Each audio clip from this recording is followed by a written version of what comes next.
Hey guys, Evan Borse here with LensProToGo here, and today I'm going to be talking about a new product we're carrying, and that's a vintage set of Lomo Anamorphic lenses. These lenses are sweet, they give you an awesome look that's very high budget, and I just want to talk to you about how they do that and some things to know before you go out and shoot with them.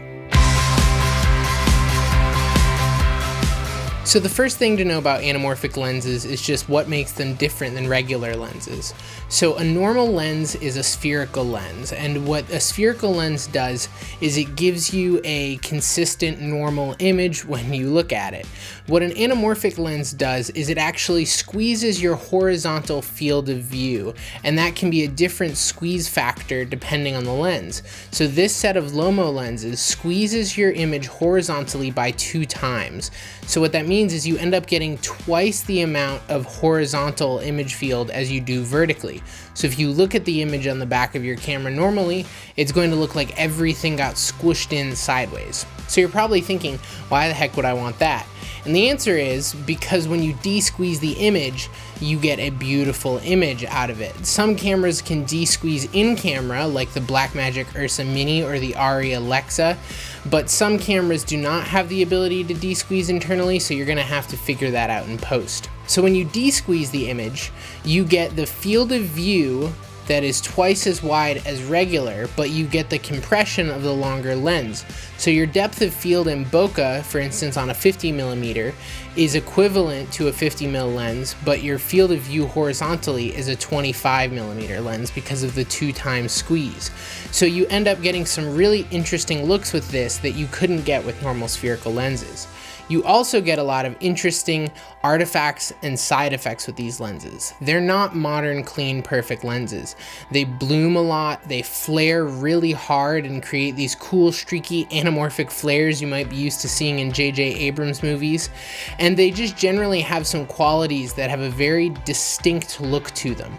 So if you're looking to film some kind of a modern Clorox commercial or some really clean corporate piece, we definitely wouldn't recommend these lenses. If you're looking to shoot something a little more organic, like maybe a narrative film or a sports project or something, then these may be a really good option for you. So this set has 3 lenses, a 35mm, a 50mm, and an 80mm. And the first thing that sticks out when you look at them is just how different they are. The 35 is really short and fat, the 50 is about an average size cinema lens, and the 80 is really long and heavy. You also have to consider that size difference when picking a follow focus. Because the 35 is so short, it can be really hard to get some follow focuses squeezed in between your camera body and the front element of the lens. Another thing to note is that the 35mm actually focuses backwards from the rest of the set, so you have to keep that in mind for your focus pullers and ACs. Another side effect of using these older lenses is that they can tend to breathe a lot, especially the 35mm lens. And what that means is that as you pull focus in and out, the focal length of the lens actually changes a bit, and so you can see your whole image kind of warping as you pull focus. For some projects that can be really cool, and for some projects that can be really distracting, so you really have to decide if that's the look you want or not. If you're looking for clinically clean, tack-sharp lenses, I highly recommend something like our Canon Cine Primes. But if you're looking for buttery, smooth, foreign film, a slightly more organic look, then you should definitely check out these Lomo Anamorphic lenses.